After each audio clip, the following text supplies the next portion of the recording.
So refraction correction and curvature correction apply करने के बाद what we can do is, हम जो हमारा प्लेन सर्विंग से हमने अपने रीडिंग्स लिए हैं, लेवलिंग में जो रीडिंग्स लिए हैं उनको हम करेक्ट कर सकते हैं, और जो रिफ्रैक्शन और जो अर्थ कर्वेचर का इफेक्ट आ रहा है उसको क्या कर सकते हैं, हम इनकॉर्पोरेट कर सकते हैं। नाउ देखिए, ये रिफ्रैक्शन करेक्शन और कर्वेचर करेक्शन तो हमने हमारा लेवलिंग में अप्लाई कर दिया, बट जो आपका कॉम्पिटिटिव एग्जाम में क्वेश्चंस पूछा जाता है वो इस कर्वेचर करेक्शन और रिफ्रैक्शन करेक्शन के प्रैक्टिकल एस्पेक्ट्स पे पूछा जाता है।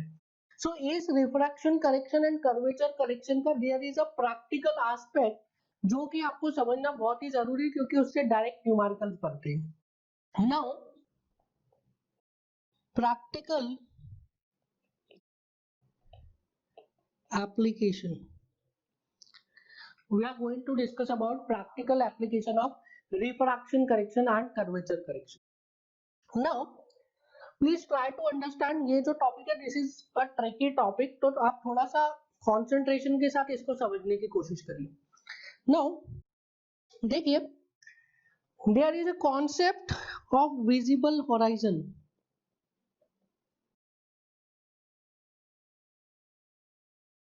एक टर्म है, उस टर्म का नाम है विजिबल होराइजन। देखिए विजिबल होराइजन क्या है, विजिबल होराइजन वो है, आप अज्यूम करिए पहले there is a plane serving, हम ये अज्यूम कर रहे हैं that this earth is plane, earth में कोई कर्वेचर नहीं है। So if the earth is plane like this, और यहाँ पे अगर मैं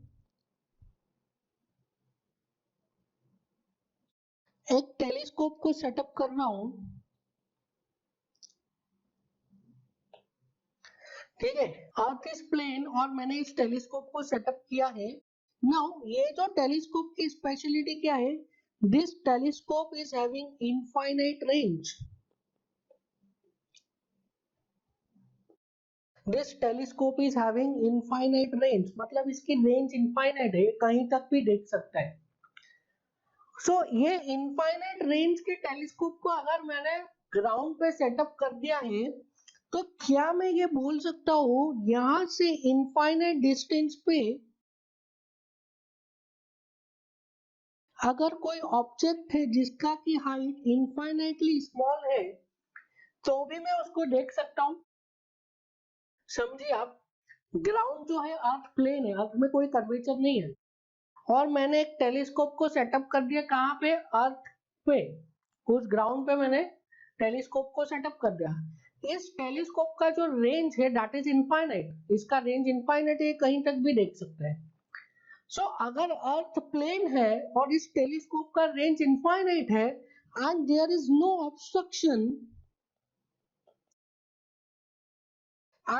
नो ऑब्स्ट्रक्शन, तो इनफाइनाइट डिस्टेंस के बाद एक बहुत ही छोटा सा ऑब्जेक्ट है जिसका की हाइट इनफाइनाइटली स्मॉल है, तो क्या मैं इनफाइनाइटली स्मॉल ऑब्जेक्ट को इस टेलीस्कोप से देख सकते हूँ? यू विल से यस, बिल्कुल देख सकते हैं, क्योंकि earth is plane and there is no obstruction, तो एंड टेलीस्कोप का रेंज में इनफाइनाइट है, तो आप इनफाइनाइटली स्मॉल डिस्टेंस पे अगर एक छोटा सा ऑब्जेक्ट रखा है जिसका की हाइट इनफाइनाइटली स्मॉल है, सो आप उसको देख सकते हैं। बट प्रैक्टिकली क्या हो रहा है, प्रैक्टिकली आप समझिए, practically this earth is not plane, practically the earth is curved like this. देखिए प्रैक्टिकली क्या है, प्रैक्टिकली अर्थ प्लेन नहीं है, अर्थ कैसा है, अर्थ कर्व्ड है। नाउ अगर इस कर्व्ड अर्थ के एक पॉइंट पे अगेन मैंने टेलीस्कोप को सेटअप किया, तो क्या ये अभी भी वही टेलीस्कोप है, इनफाइनाइट रेंज वाला ही टेलीस्कोप है ये अभी भी, ठीक है, ये टेलीस्कोप की रेंज अभी भी इनफाइनाइट है। अब यहां से क्या मैं उस ऑब्जेक्ट को देख पाऊंगा जिस ऑब्जेक्ट की हाइट इनफाइनाइटली स्मॉल है, this object very small height, ये ऑब्जेक्ट की हाइट बहुत ही छोटी है, तो क्या मैं उसको देख सकता हूँ? नहीं देख सकते। क्यों नहीं देख पा रहा हूं मैं उस ऑब्जेक्ट को? मैं उस ऑब्जेक्ट को इसलिए नहीं देख पा रहा हूं क्योंकि अर्थ का कर्वेचर है, earth is not plane, earth curved है, इसलिए मैं उस ऑब्जेक्ट को नहीं देख पा रहा हूं। सो मैं क्या बोलूंगा, अगर कोई डिस्टेंस है d, अगर कोई डिस्टेंस है d, तो उस d डिस्टेंस के करस्पॉन्डिंग मैं सिर्फ उन्हीं ऑब्जेक्ट्स को देख सकता हूं जिन ऑब्जेक्ट्स का हाइट मिनिमम h हो। So if the height of object is minimum h at any distance d, तभी मैं उस ऑब्जेक्ट को देख पाऊंगा। जैसे जैसे d की वैल्यू कम होगी वैसे वैसे हाइट h की वैल्यू भी क्या होती जाएगी, कम होती जाएगी।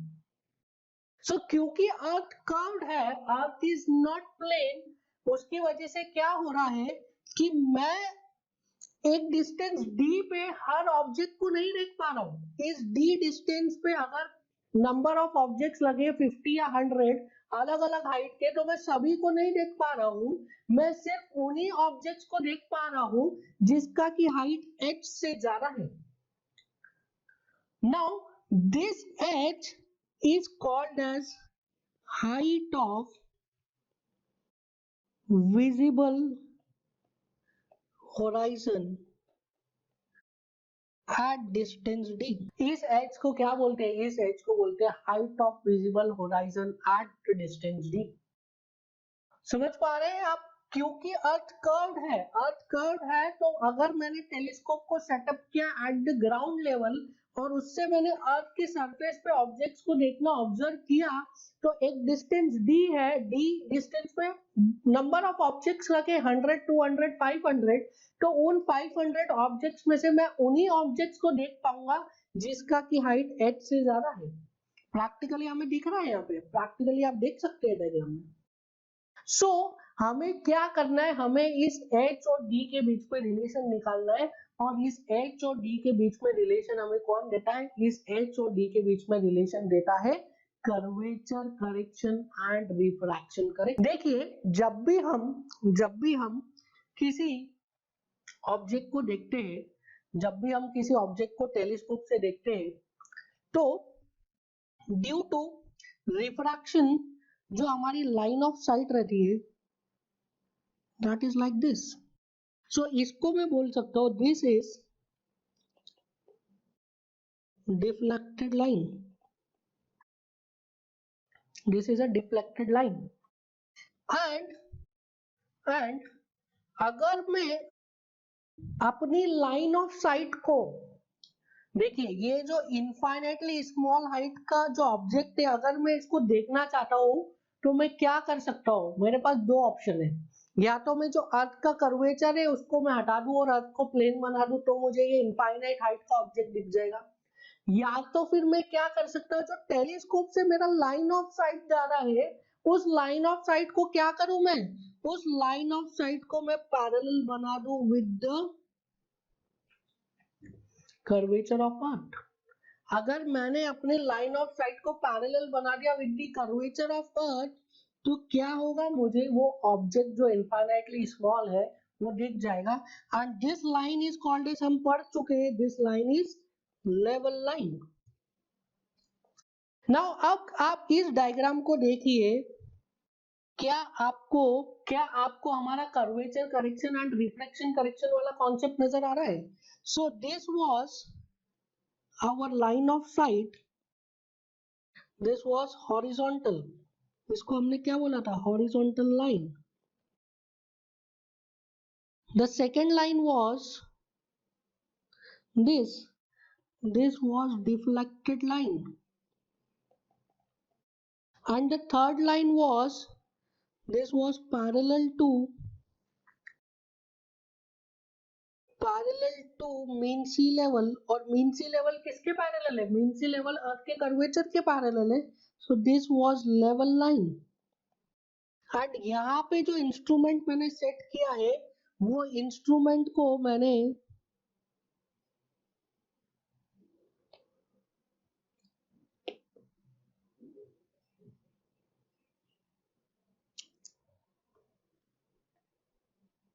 ग्राउंड पे सेट किया है। So this is ground level.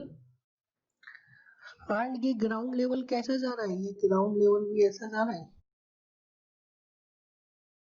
सो अगर यहाँ पे एक पॉइंट है P एंड इस पॉइंट P पे मैं कोई ऑब्जेक्ट को देखना चाह रहा हूँ, तो मैं सिर्फ उसी ऑब्जेक्ट को देख सकता हूँ जिसका की हाइट कितना है, ये वाला h है। तो नाउ ये h हाइट को we can compare with this distance d by a formula of combined correction. So by combined correction, we can write the value of combined correction is 0.0673 d square. So I can write if h is greater than equals to c, then object is visible. Where h is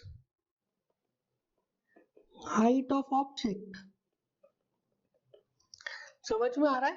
अगर height of object curvature correction and reflection correction के सम से ज्यादा है, और you can say अगर height of object combined correction से ज्यादा है, तो आप उस ऑब्जेक्ट को क्या है, उस ऑब्जेक्ट को आप देख पाओगे।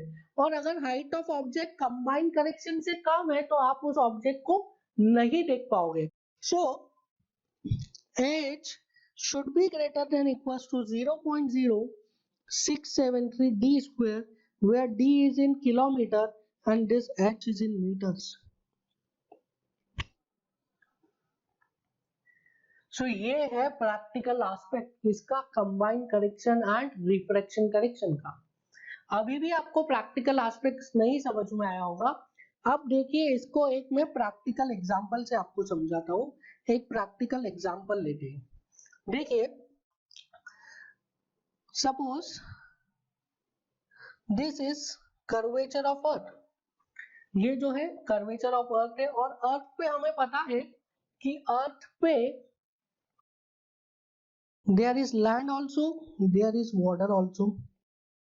सो यहाँ पे जो मैं बात कर रहा हूँ, वो मैं बात कर रहा हूँ junction of land and water, that is sea shore, that is a sea शोर। नाउ ये सी शोर पे मैंने एक ऑब्जर्वेशन स्टेशन बना के रखा है, ऑब्जर्वेशन स्टेशन। एंड ये ऑब्जर्वेशन स्टेशन क्या ऑब्जर्व करता है, ये ऑब्जर्वेशन स्टेशन ये ऑब्जर्व करता है कि इस सी शोर से कोई अगर शिप है तो वो कितना दूर पर है, या तो फिर ये सी शोर से अगर कोई शिप दिख रहा है तो कितनी डिस्टेंस से कम डिस्टेंस है उसकी, ये ऑब्जर्व करता है। सो क्या कर रहे हैं हम यहाँ पे, अगेन यहाँ पे एक टेलीस्कोप सेटअप किया है मैंने, कहाँ पे, ग्राउंड लेवल पे कर दिया। आप समझे, मैंने ग्राउंड लेवल पे करते हैं, प्रैक्टिकली ऐसा नहीं करते, बट आपको समझाने के लिए मैं बता रहा हूँ। मैंने एक जो है टेलीस्कोप ग्राउंड पे सेटअप कर दिया है। नाउ ये टेलीस्कोप क्या करेगा, ये टेलीस्कोप से एक हॉरिजॉन्टल लाइन ऑफ साइट बननी चाहिए। ये टेलीस्कोप ट्राई करेगा एक हॉरिजॉन्टल लाइन ऑफ साइट बनाने का, बट ड्यू टू रिफ्रैक्शन ये लाइन ऑफ साइट कैसी हो जाएगी, ये लाइन ऑफ साइट हो जाएगी लाइक दिस। ठीक है, तो डिफ्रैक्शन की वजह से लाइन ऑफ साइट होगी लाइक दिस। सो अब मुझे जो भी दिख रहा है टेलीस्कोप से, वो कौन सी लाइन के अलोंग दिख रहा है, वो मुझे ग्रीन लाइन के अलोंग दिख रहा है। नाउ अब यहाँ से एक शिप ट्रैवल कर रहा है, मुझे नहीं दिख रहा, नहीं दिख रहा, नहीं दिख रहा, नहीं दिख रहा, एक पॉइंट पे आके जस्ट मुझे शिप दिखना स्टार्ट हुआ। सो मैं यहाँ पे बना रहा हूँ एक शिप, ये शिप का फ्लैग मुझे जस्ट दिखना स्टार्ट हुआ है on this point. So I can easily calculate the distance of ship if the height of ship is known to me. height of ship अगर मुझे पता है तो I can easily calculate कि ये ship जो मुझे अभी जस्ट दिखना स्टार्ट हुआ है, ये शिप मेरे पॉइंट से या इस टेलीस्कोप के पॉइंट से कितना दूर है, and that distance h is equals to 0.0673 d square.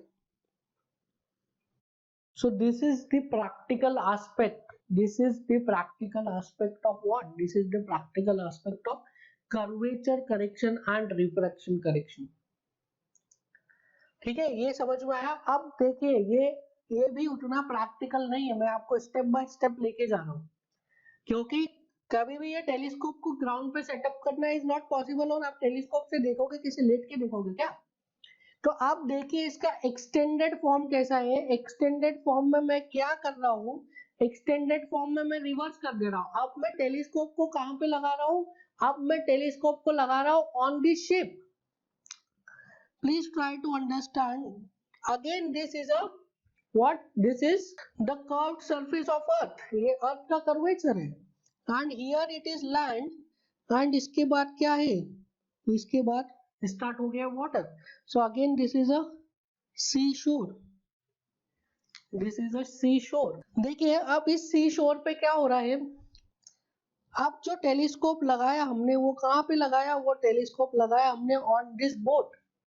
So board पे एक ऑब्जर्वर है, सो बोर्ड पे एक ऑब्जर्वर है और ये ऑब्जर्वर क्या कर रहा है, कॉन्टिन्यूसली टेलीस्कोप से लैंड को देखने की कोशिश कर रहा है। ये बोट यहाँ से मूव करता हुआ आ रहा है एंड ये ऑब्जर्वर क्या कर रहा है, कॉन्टिन्यूसली लैंड को देखने की कोशिश कर रहा है। नाउ ये जो ऑब्जर्वर है इसको अपना हाइट h पता है, ऑब्जर्वर को अपनी हाइट h पता है एंड ये ऑब्जर्वर क्या कर रहा है, कॉन्टिन्यूसली देखने की कोशिश कर रहा है लैंड को। एंड एक पॉइंट ऑफ टाइम पे इसको लैंड जस्ट विजिबल हो जाता है। ठीक है, एक पॉइंट ऑफ टाइम पे उसको लैंड जस्ट विजिबल हो जाता है। तो वो ऑब्जर्वर उस डिस्टेंस को कैलकुलेट कर सकता है कि मुझे लैंड जस्ट विजिबल हुआ, दैट मींस अभी कितना किलोमीटर है मेरे में और उस लैंड में। ठीक है, ऑब्जर्वर और लैंड के बीच में जो डिस्टेंस है ना, वो डायरेक्टली कैलकुलेट कर लेता है ये observer by the formula h is equals to 0.0673 d square. So this is the exact practical aspect of curvature correction and refraction correction. So हमने अभी क्या किया, जो प्रैक्टिकली होता भी है, क्या करते हैं इस टेलीस्कोप को सेटअप करते हैं ऑन द शिप। आप देखेंगे शिप के जो हाईएस्ट पॉइंट है वहां पे एक टेलीस्कोप लगा होता है और उस हाईएस्ट पॉइंट से जो ऑब्जर्वर है वो क्या करता है, वो लैंड को देखने की कोशिश करता है और जिस पॉइंट पे उसको लैंड जस्ट विजिबल हो जाता है उससे वो डायरेक्टली कैलकुलेट कर लेता है कि वहां से लैंड का डिस्टेंस कितना है। अब देखिए इसका एक और प्रैक्टिकल एस्पेक्ट है, that is a light house. Next practical aspect is a light house जो एक्चुअल में यूज होता है। देखिए अगेन मैं क्या कर रहा हूँ, अर्थ के कर्वेचर को कंसीडर कर रहा हूँ। नाउ अब मुझे क्या करना है, अब मुझे एक लाइट हाउस को डिजाइन करना है। लाइट हाउस को ऐसा, लाइट हाउस की हाइट को डिजाइन करना है। लाइट हाउस की हाइट को डिजाइन करना है सच दैट कोई भी शिप अगर डी डिस्टेंस पे हो उस लाइट हाउस से तो दिख जाना चाहिए। समझ में आया? कोई भी शिप अगर डी डिस्टेंस पे हो, शिप का जो हाइट है दैट इज इनफाइनाइटली स्मॉल, अगर इनफाइनाइटली स्मॉल हाइट का भी शिप हो तो उस लाइट हाउस से डी डिस्टेंस पे अगर शिप आ जाए तो वो क्या है, दिख जाना चाहिए। This is the requirement of light house. एक लाइट हाउस हमें डिजाइन करना है, लाइट हाउस की हाइट को डिजाइन करना है। कैसे डिजाइन करना है कि उस हाइट से कोई भी एक शिप है जिसका की हाइट 0 है, टेंड्स टू 0, बहुत ही स्मॉल शिप है, तो वो शिप भी हमें दिख जाना चाहिए जिस शिप का की हाइट इनफाइनाइटली स्मॉल है। फ्रॉम दैट लाइट हाउस हमें लाइट हाउस का वो हाइट डिजाइन करना है। सो देखिए अब मैंने जो है, for your understanding point of view हम क्या कर रहे हैं कि आई am considering a light house here. So I suppose this is a light house. तो लाइट हाउस की हाइट है h और यहाँ पे there is a body or you can say shape of very small height. now ये d distance हमें दिया हुआ है, that this distance is d, this distance is d. So I have to decide the height of lighthouse, so I can easily calculate the height of lighthouse. H is equals to 0.0673 d square. सो यहाँ से हम क्या calculate कर सकते हैं, यहाँ से हम कैलकुलेट कर सकते हैं the height of light house. अब ये H height of light house अगर मैंने बना लिया एच हाइट का लाइट हाउस, तो उसके पॉइंट से कोई भी अगर शिप इस डी सर्कल के सर्कमफरेंस के अंदर आ गया तो वो क्या है, विजिबल हो जाएगा। और उसने उस डी रेडियस के सर्कल को अगर टच भी कर दिया तो आपको उस लाइट हाउस से वो शिप विजिबल हो जाएगा। सो अगर यहाँ पे लाइट हाउस है, this is light house, so D radius के सर्कल में अगर कोई भी शिप आएगा तो वो इसको क्या कर लेगा, ये लाइट हाउस उस शिप को डिटेक्ट कर लेगा। सो अगर लाइट हाउस के डी रेडियस में कोई भी शिप आएगा तो उसको क्या करेगा, लाइट हाउस डिटेक्ट कर लेगा। अब ये डी की वैल्यू के अकॉर्डिंग हमें क्या करना पड़ता है, डी की वैल्यू के अकॉर्डिंग हमको लाइट हाउस के हाइट को डिजाइन करना पड़ता है। So this is the practical aspect.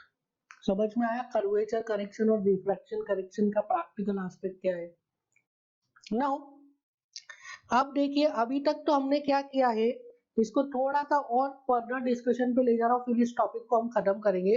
अभी तक हमने क्या किया है कि सिर्फ एक ही ऑब्जेक्ट की हाइट को लिया है, या तो हम शिप की हाइट को ले रहे थे, या तो शिप की हाइट को जीरो करके क्या किया, लाइट हाउस की हाइट को ले लिया। सो दोनों में से किसी एक ऑब्जेक्ट की हाइट को ही ले रहे थे। सेकेंड केस में I am considering height of both the objects. So वो डिस्टेंस मुझे कैलकुलेट करना है जिस डिस्टेंस पे क्या है कि दो ऑब्जेक्ट्स है वो जस्ट विजिबल हो जाते हैं और दोनों की हाइट है, ठीक है। अभी तो क्या एक की हाइट थी, एक दूसरा हाइट जीरो था, तो आप दोनों ऑब्जेक्ट्स की हाइट को कंसिडर करेंगे। सो ये सेकेंड केस को आप समझिए, ये बहुत ही ट्रिकी है। देखिए इसमें मैं क्या कर रहा हूँ, इसमें मैं देयर आर टू ऑब्जेक्ट्स, ठीक है, एंड दोनों की कुछ ना कुछ हाइट है। सो अगर दो ऑब्जेक्ट्स पे ले रहा हूं, दोनों की कुछ ना कुछ हाइट है, तो वो दो ऑब्जेक्ट्स इस टाइप से अरेंज होंगे एट द पॉइंट जब वो जस्ट विजिबल होंगे एक दूसरे को। तो अगर ये दो ऑब्जेक्ट्स है जो जस्ट विजिबल होंगे तो उनका अरेंजमेंट कुछ ऐसा होगा। अब वो कहीं पर भी हो सकते हैं अर्थ में। क्या मैं बोल सकता हूँ, it is D1 and it is D2, this is H1, this is H2. So can I write H1 is equals to 0.0673 D1 square and H2 is equals to 0.0673 D2 square.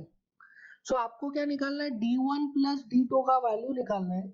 So can I write from here D1 is equals to, this is equals to 3.855 and D2 की value भी क्या आ जाएगी, 3.855 under root of H2। So can I write D1 plus D2 is equals to 3.855 under root of H1 plus under root of H2. So this is the value of D, that is 3.855 under root of H1 plus under root of H2. सो इस तरीके से हम क्या कर सकते हैं, अगर दो ऑब्जेक्ट्स है दोनों का कुछ हाइट है H1 एंड H2, तो उन दोनों ऑब्जेक्ट्स के बीच में भी हाइट ऑफ विजिबल होराइजन और डिस्टेंस ऑफ विजिबल होराइजन को हम क्या कर सकते हैं, कैलकुलेट कर सकते हैं। नाउ ये H1 और H2 का क्या मतलब हुआ, अब यहाँ पे जो शिप है उसका भी एक हाइट है और जो लाइट हाउस है उसका भी एक हाइट है। तो एक शिप है जिसका की हाइट H, वो D1 प्लस D2 डिस्टेंस पे उस लाइट हाउस को देख लेगा जिसका की हाइट H। समझ में आया, एक शिप है जिसका की हाइट H है, वो D1 प्लस D2 डिस्टेंस पे ही देख लेगा लाइट हाउस को जिसका की हाइट H है, लाइट हाउस का हाइट H है। सो इस तरीके से हम क्या कर सकते हैं, इस तरीके से हम प्रॉब्लम्स को डील कर सकते हैं, the problems of height of visible horizon. So please write distance of visible horizon, दोनों ही बोलते हैं height of visible horizon, distance of visible horizon। height का मतलब किस height तक आप देख सकते हो, distance का मतलब एक particular height से किस distance तक आप देख सकते हो। So it is written as maximum distance visible to Earth's surface from any height is called as distance of visible horizon. So maximum distance visible to Earth's surface from any height is called as distance of visible horizon. इस definition को आपको समझना है तो आप assume कीजिए कि आप कहाँ पे खड़े हैं, आप खड़े at a height on a ship और आपको क्या देखना है, आपको अर्थ का सरफेस देखना है, आपको लैंड का सरफेस देखना है। तो आप वो एक पर्टिकुलर हाइट पे खड़े हैं, वहां से आपको कितना दिख रहा है, वो डिस्टेंस को बोलते हैं distance of visible horizon. Now इससे रिलेटेड हम कुछ न्यूमेरिकल्स देखते हैं। बिफोर स्टार्टिंग द न्यूमेरिकल्स हम इसका कंक्लूजन देख लेते हैं। Conclusion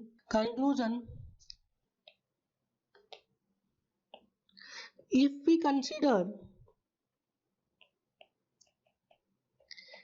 we consider height on one side only, then h is equals to 0.0673 d square, or you can say d is equals to 3.855 under root of h, where h is in meter and d is in kilometer. d क्या है? d is horizontal distance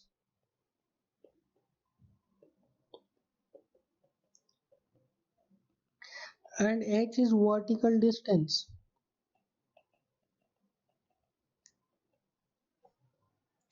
Now this is conclusion number 1. Second conclusion, if we consider height on both sides,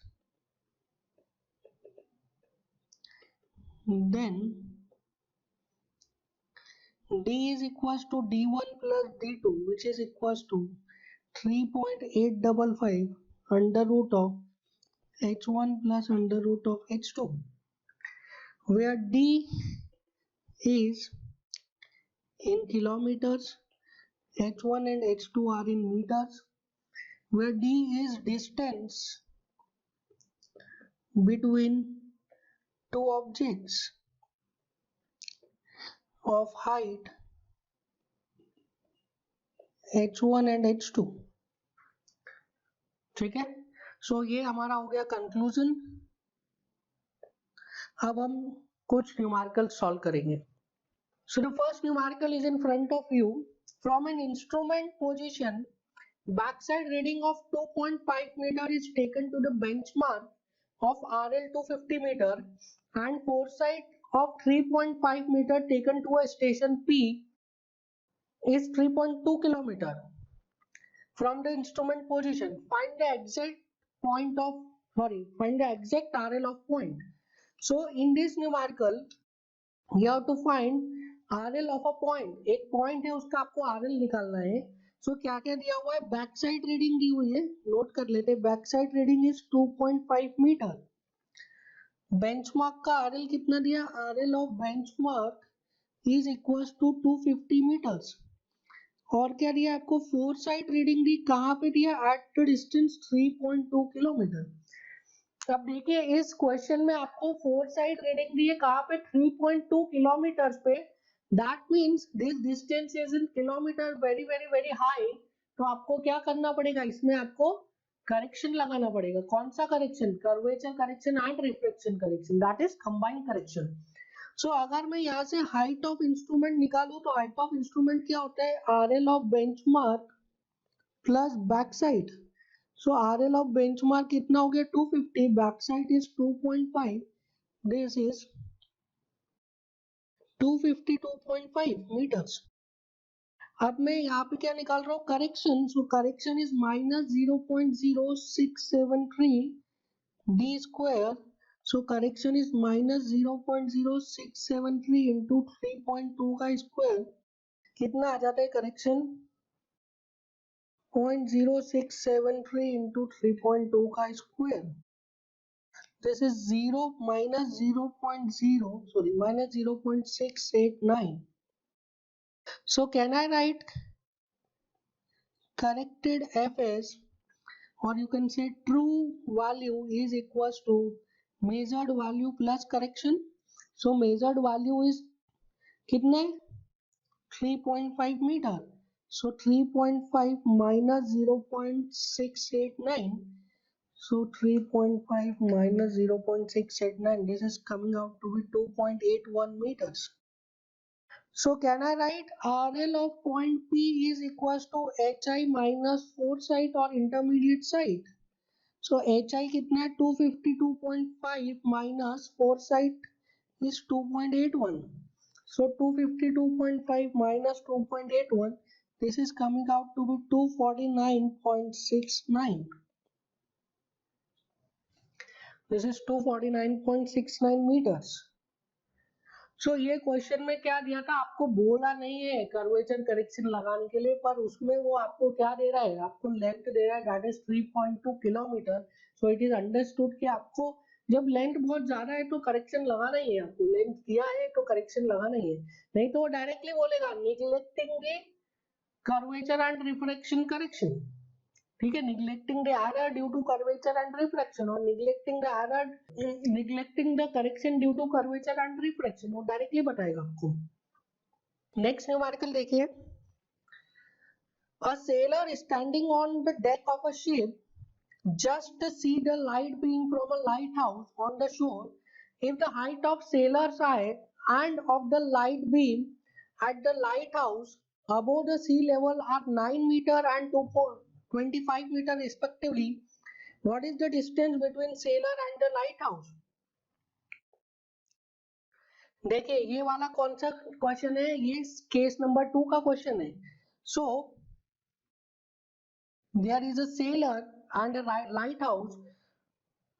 जो sailor है उसका height है 9 metre and जो light house है उसकी height है 25 metres.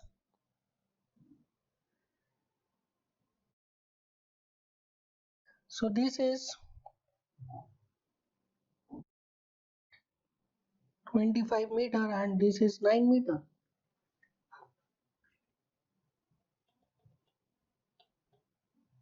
So this is 25 meter and 9 meter. Now we know that D is equals to 3.855 under root of h1 plus under root of h2. So D किस में आएगा kilometre में, h1 h2 किस में रखोगे मीटर्स में. So under root of 9 plus under root of 25, you will get the value of D as कितनी आती है, it is 30.84 meters. So correct answer is B. So इस तरीके से आप डायरेक्टली, ये तो आपका गेट का ही न्यूमेरिकल है, इस तरीके से आप डायरेक्टली फॉर्मूला लगा के आंसर कैलकुलेट कर सकते हैं. Now the next numerical is a light house of 120 metre is just visible above the horizon from a ship. अब देखिए इसमें आपको क्या है, शिप का हाइट नहीं दिया है, शिप का हाइट नहीं दिया है. The correct distance between the ship and the light house considering combined curvature and reflection is. अब इसमें शिप का हाइट नहीं दिया है तो आप क्या अज्यूम करोगे, that the height of ship is negligible. So height of ship is negligible. Now I can write h is equals to 0.0678 d square. h की वैल्यू पता है 120 0.0678 into d square. d की वैल्यू कैलकुलेट करनी है. So assume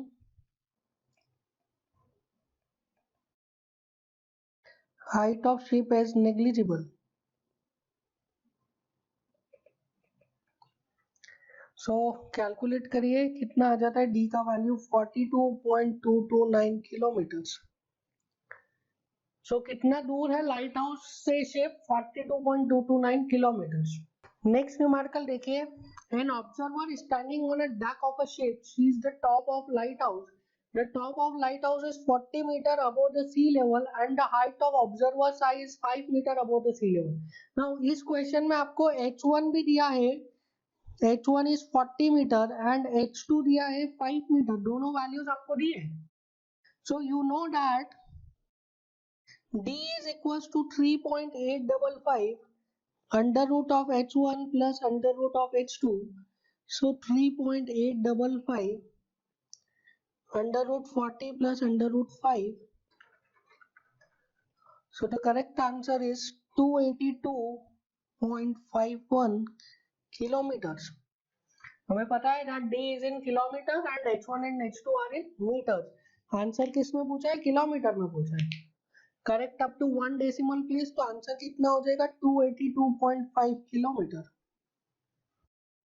So the correct answer is 282.5 kilometers. So in this way you can deal with the problems of curvature and refraction corrections, और उसका जो application है that is the distance of visible horizon। इससे कई बार numerical आए हुए हैं, आप इस कॉन्सेप्ट को अच्छे से पढ़ के रखिए, अच्छे से ध्यान रखिए, क्योंकि इस बार जो न्यूमेरिकल आने के चांसेस है वो इन्वर्टेड स्टाफ लेवलिंग में आपसे पूछेगा, curvature correction and refraction correction. So उसका हम एक न्यूमेरिकल कर लेते हैं।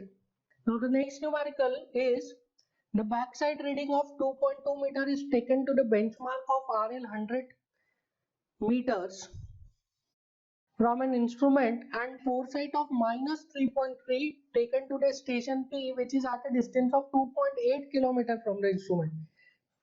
Find the exact RL of point P. Now ये देखिए, इसमें inverted staff रीडिंग लिया हुआ है और इन्वर्टेड स्टाफ रीडिंग के साथ में डिस्टेंस बहुत ज्यादा है। So I can write RL, दिया हुआ है RL ऑफ बेंचमार्क कितना है? It is 100 metre and back side reading कितनी है? Back side reading is 2.2 metre, और इसमें फोर साइड रीडिंग कितना दिया है? Fore side reading is given as minus 3.3 metre. Fore side reading क्या दिया है? Minus 3.3 metre. That means this is inverted staff reading and distance कितना है? एट द रेट कितना है? 2.8 किलोमीटर। तो एक जो फोर साइड रीडिंग ली है वो स्टेशन कहाँ पर है? 2.8 किलोमीटर पर है। दैट मीन्स इसमें हमें करेक्शन लगाना पड़ेगा। So correction is minus 0.0673 d square. So minus 0.0673 into 2.8 का स्क्वायर कितना आ जाता है? वैल्यू, करेक्शन का वैल्यू आ जाता है, it is minus 0.527 metres. Now देखिए, अब यहाँ पे फोर साइड का जो रीडिंग है दैट इज माइनस 3.3, मतलब इन्वर्टेड स्टाफ से लिया है, और करेक्शन को हमें पता है नेगेटिव लगता है, तो ये ऐड करना है या माइनस करना है? देखिए, आप पहले इसका कॉन्सेप्ट समझिए, फिर मैं आपको ट्रिक बता दूंगा। सो हमने suppose this is the point जहाँ पे हमने रखा था इन्वर्टेड स्टाफ, और यहाँ पे हमारा इंस्ट्रूमेंट है। सो इंस्ट्रूमेंट का जो लाइन ऑफ साइट है वो कैसा गया है? वो गया है स्ट्रेट, जबकि हम क्या चाहते हैं? लाइन ऑफ साइट कैसा होना चाहिए? Line of sight should be parallel to what? Should be parallel to the mean sea level. So इसने जो ये लेंथ मेजर की है 3.3 फोर साइड, ये ज्यादा मेजर की है कम मेजर की है? ये जो लेंथ मेजर की है ज्यादा मेजर की या कम मेजर की? ये लेंथ इसने कम मेजर की है, actual reading should be more. So जो करेक्शन है वो 3.3 में क्या होगा? 3.3 की वैल्यू को बढ़ाएगा। So I can write this is 0.527। So जो टोटल रीडिंग है वो कितनी हो जानी चाहिए? 3.3 0.527, दिस इज 3.827। तो यहाँ से आपको समझ में आया कि टोटल रीडिंग कितनी हो जानी चाहिए? 3.827 इन्वर्टेड स्टाफ पे, बट हमने रीडिंग रीड कितना किया? 3.3। सो अब डिस्टेंस ज्यादा है तो यहाँ पे जो कर्वेचर करेक्शन है वो नेगेटिव है, फोर साइड की वैल्यू भी नेगेटिव है, तो आपको कुछ नहीं करना है, आपको यही लिखना है true value is measured value plus correction. वही हमारा एक ही फंडा चलेगा। So true value is equals to measured value is minus 3.3 and correction is minus 0.527. So true value is minus 3.827. समझ में आया? आपको कुछ इसमें सोचने की जरूरत नहीं है, इन्वर्टेड स्टाफ है या नॉर्मल स्टाफ है, आपको हमेशा लिखना है true value is measured value plus correction. And हमें पता है कि करेक्शन कैसा है, correction is negative. And measured value अगर इन्वर्टेड स्टाफ रखा है तो नेगेटिव, नॉर्मल स्टाफ रखा है तो पॉजिटिव। ठीक है, तो हमको इसमें कुछ आपको अलग से दिमाग नहीं लगाना है। अगर आपको दिमाग लगाना है तो आप इस तरीके से फिगर बना के आप कर सकते हैं। अगर फिगर बना के नहीं करना है तो आप डायरेक्टली फॉर्मूला लगाए true value is measured value plus correction. तो ट्रू वैल्यू आ गई हमारी 4 साइड की। नाउ कहना है calculate height of instrument. Height of instrument is RL plus benchmark, RL of benchmark plus back side. So height of instrument कितना आ जाएगा, it is 100 plus 2.2, this is 102.2 meters. now इसके बाद RL of point P हमें पता है it is HI minus foresight और intermediate side. so HI कितना है 102.2 minus of 3.827, so it is 106.027 meters. Direct answer. आपको इसमें बिल्कुल कंफ्यूज नहीं होना है, ठीक है। आपके पास इनफ डिस्कशन है, आपके पास इनफ कॉन्सेप्ट्स है सभी टाइप के न्यूमेरिकल्स को सॉल्व करने के लिए, for levelling as well as for this curvature correction and refraction correction.